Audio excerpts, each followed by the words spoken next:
একটা কথা আছে না, কপালে থাকলে ঠেকায় কে। আসলে যদি কপালে থাকে এটা ঠেকানোর কোনো রাস্তা নাই। আসসালামু আলাইকুম ভাইয়া ও আপুরা, সবাইকে পবিত্র মাহে রমজানের শুভেচ্ছা।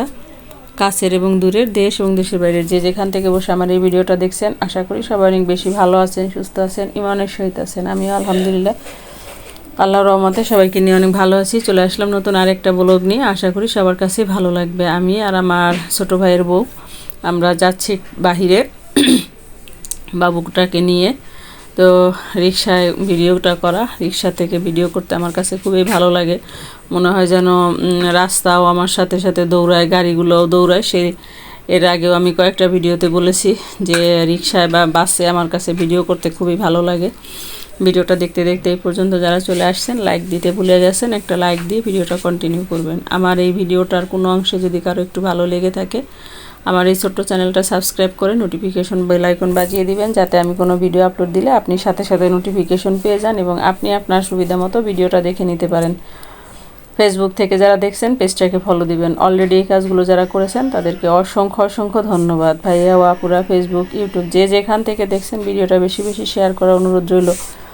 কত সময় তো কত জায়গায় নষ্ট করেন, একটা ভিডিও দেখে না হয় একটা বোনকে সাপোর্ট করলেন। আপনাদের লাইক, আপনাদের সাপোর্ট, আপনাদের সুন্দর সুন্দর কমেন্ট পড়তে, কমেন্টে রিপ্লাই দিতে আমার খুবই ভালো লাগে। তো ইউটিউবে আসছি হয়তো কোনো একটা আশা নিয়ে, আপনাদের সাপোর্ট না পেলে আশাটা আশাই থেকে যাবে। আর এই প্ল্যাটফর্মে এত ধৈর্য ধরে কাজ করতে হয়, এটা আমার আগে জানা ছিল না। বড় বড় ইউটিউবাররা যারা সফলতার গল্প শোনায় যে এটা করতে পেরেছে, এটা ওটা করতে পেরেছে, আসলে জানি না কতটা ধৈর্য ধরে তারা আজকে সফল। হয়তো সেই পর্যন্ত থাকতে পারবো কি পারবো না আমার জানা নাই, তবে চেষ্টা করে যাচ্ছি ইনশাল্লাহ, বাকি আল্লাহ ভরসা।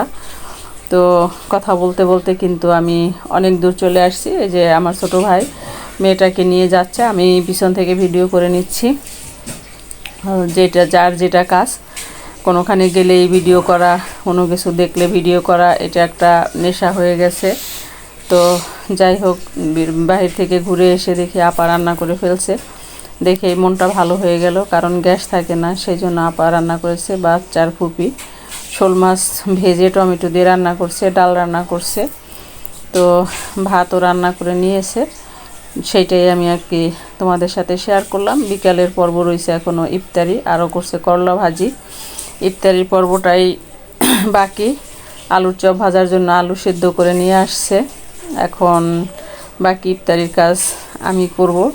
আমি ডাল ভিজিয়ে রাখছি, ওই ডালটা বেটে পেঁয়াজু করব। আমি গতবার পেঁয়াজু মিক্সার তৈরি করেছিলাম, কিন্তু ওটা দিয়ে পেঁয়াজু খেতে টেস্ট হয় না, সেজন্য আর এবার ওইটা করি না, পাটায় বেটেই করি। আর এই যে আমি চলে আসছি ইফতারি ভাজার জন্য। বেসনগুলি নিয়েছি, পেঁয়াজুর ডাল বেটে মাখিয়ে নিয়েছি, আর আলুর চপ শেপ করে নিয়েছি। আমি তোমাদের সাথে কথা বলতে বলতে আলুর চপ দিয়ে দিয়েছি চুলায়, এখন ভেজে নিব। এই যে আর ওয়েদারটা আজকের একটু কেমন যেন, আজকের ওয়েদারটা একটু মেঘলা মেঘলা টাইপের দেখা যাচ্ছে যে বাহিরে অন্ধকার মেঘলা, না বৃষ্টি না রৌদ্র, এরকম একটা ভাব। কিন্তু ওয়েদারটা খুবই ভালো, রোজা রাখতে একটুও কষ্ট হয় না। মেঘলা মেঘলা ওয়েদারে রোজা রাখতে খুবই ভালো লাগে, কোনো পানি পিপাসা লাগে না, কোনো তৃষ্ণা লাগে না, কিছুই লাগে না, অনেকটাই ভালো লাগে। তো বাহিরের ওয়েদারটাও তোমাদের সাথে একটু শেয়ার করলাম। দেখো কেমন মেঘলা মেঘলা টাইপ, বাচ্চারা খেলা করতেছে সেটাও দেখালাম। এটা হলো আমার বাসার পিছন সাইডটা, সেটা একটু ভিডিও শ্যুট দেখালাম হালকা। অন্যদিকে পেঁয়াজু তো ভাজা হচ্ছে, আমি পেঁয়াজু চুলায় দিয়ে বারান্দা দিয়ে আমি একটু ভিডিও করে নিয়েছি। এখন পেঁয়াজু তো না, আলুর চপগুলো ভেজে নিচ্ছি। আলুর চপগুলো কিন্তু মাশাল্লাহ অনেক ফুলকো ফুলকো হয়েছে। আর এই রকম আগুন ছাড়া, চুলা ছাড়া এই টাইমে কোনো গ্যাস থাকে না, সেই জন্য মানে চুলায় বিকল্প ব্যবস্থা, কারণ গ্যাসের জন্য অপেক্ষা করলে আর ইফতারি খাওয়া হতো না, সেই জন্য চুলায় ভেজে নিচ্ছি।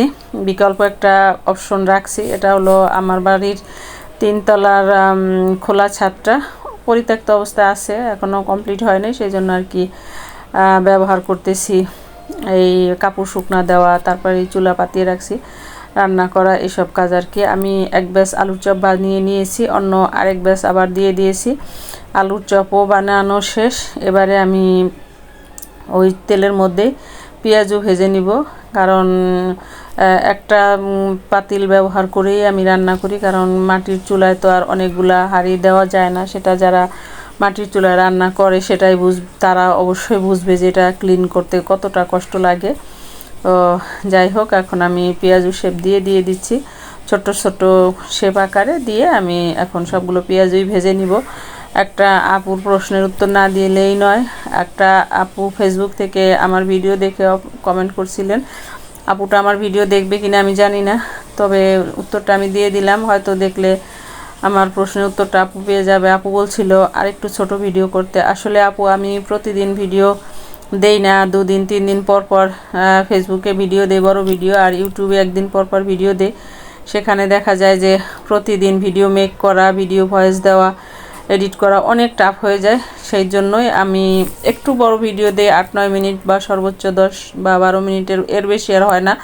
তাই আমি এই সাইজেরই ভিডিও দিয়ে থাকি। আর যারা কন্টেন্ট ক্রিয়েটর আছেন তারা তো অবশ্যই বুঝবেন যে প্রতিদিন ভিডিও তৈরি করা, ভিডিওতে ভয়েস দেওয়া, ভিডিও এডিট করা কতটা টাফ। তার মধ্যে সাংসারিক অন্যান্য কাজ তো আছেই, বাচ্চা কাচ্চা সব মিলিয়েই ইউটিউব চ্যানেল। আসলে ইউটিউব চ্যানেলটা তো আগে না, আগে সংসার, বাচ্চা কাচ্চা, ধর্ম পালন আগে, তারপরে এটা হলো অপশনাল সাবজেক্ট। এটা থেকে কিছু হবে কি হবে না এটার আদৌ কোনো জানা নাই। তবুও লেগে আসি, মিশে একটা মায়ায় পড়ে আসি। তা অনেকগুলা আপু ভাইয়াদের সাথে পরিচিত হয়েছি, যাদের কমেন্ট দেখলে মনটা ভরে যায়। আমি ভিডিও ছাড়ার পরে কয়েকবার চেক করি আমার কোন আপুটা কি কমেন্ট করলো, কোন আপুটা ভিডিও দেখলো। তো আসলে আপুদের কমেন্ট পেলে আমি সত্যি মনটা ভরে যায়। নতুন করে আমি আরেকটা ভিডিও বানানোর উৎসাহ পাই তোমাদের কমেন্টের জন্য। তো আজকে কিন্তু আমি ভিডিওর মাধ্যমে অনেকগুলো প্রশ্নের উত্তর দিয়ে দিলাম। নিশ্চয়ই তোমরা আমার প্রশ্নের উত্তর পেয়ে গেছো আশা করি। তো আমি তোমাদের সাথে কথা বলতে বলতে কিন্তু পেঁয়াজও ভেজে নিচ্ছি।